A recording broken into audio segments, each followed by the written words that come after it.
Hello again. So I want to go through capital cost allowance today. We'll have 2 or 3 videos about this. I want to keep them a little bit short. So again, I'll show you my screen.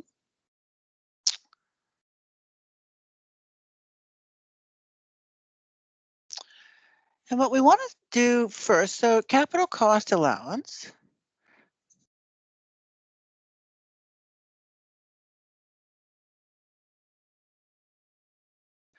is the tax depreciation technique. So we want to make sure we're clear that we understand depreciation in general. And in particularly when we want to be clear, it is not not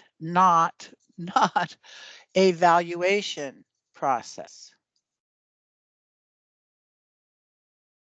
We do not, in accounting or tax, try to be valuing the assets unless we're in an insolvency situation or some other special situation.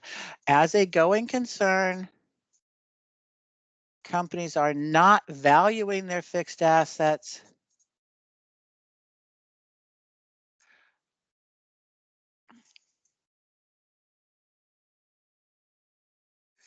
And the reason we're not valuing the fixed assets is because our expectation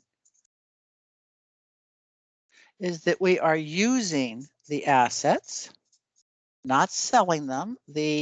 Remember, for accounting, we want relevant information for decisions. The companies are using these assets. They are not selling the assets.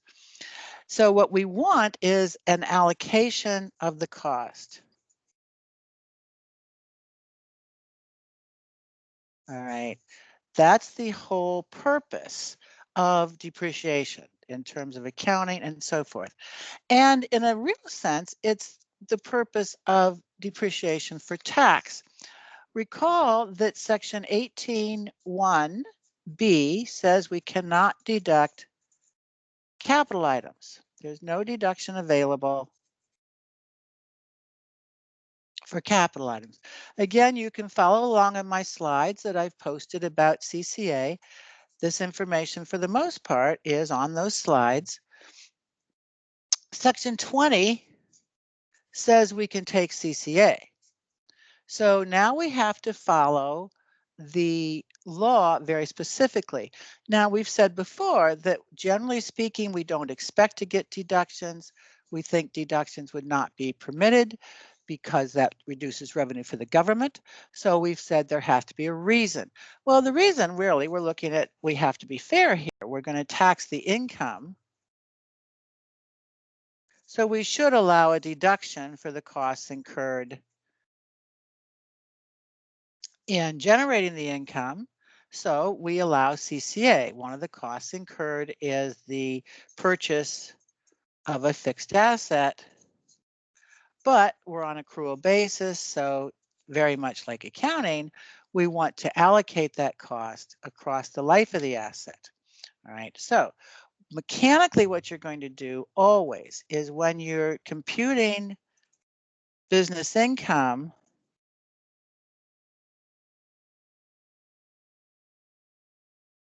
you add back accounting depreciation and you deduct CCA. Now, that would not be true. Oops, add back compute business income. There we go. If the company is keeping their records on a tax basis, that sometimes small companies will do that. They're not reporting to the public. So even though the tax is not designed for the same reason as the accounting, they may just go ahead and use tax CCA rules to compute their depreciation. All right. But if typically you're going to have the accounting depreciation being different from the tax CCA. Again, accounting is trying to get a fair representation of the economic status for decision making. The tax is trying to be fair in terms of how the tax law is designed, but you'll also find, we'll see when we actually look at the details, there's an incentive element quite common in the design of tax laws They want to encourage investment in manufacturing, things of that nature. And again, how can they encourage investment? Well, they can increase cash flow. How can they increase cash flow? They can reduce taxes. So by having higher CCA, the government can help a company in manufacturing or something of that nature, research and development, you see it, so forth and so on, to have more cash available to invest in the business and supposedly or hopefully grow the economy and so forth. Okay, now, generally speaking, who gets the deduction? Who qualifies if you look at the slides? And basically, if you're using the asset to generate income from business or property, you get the depreciation. Now, there can be some employees can get certain types of depreciation under certain conditions on motor vehicles and on airplanes, aircraft, I guess that the law says. That's not common, but it is available. Notice, employees can't take the CCA on things like computers. Again, it has to be for an employee. It has to be in Section 8 specifically versus Section 18 and Section 20 for a business. All right. So when do they get it? It's when the asset is put in service. And the types of assets are the long-term benefit assets. So those are the ones that are we get to take CCA, and notice that CCA, we want to be clear, is optional, not required. The law says you may deduct. May is permission, but it's not shall. Shall says you have to. May says you can. Right, so it's an optional. And we want to understand to some extent how this actually plays out. CCA is dominantly, there we go, a declining balance calculation.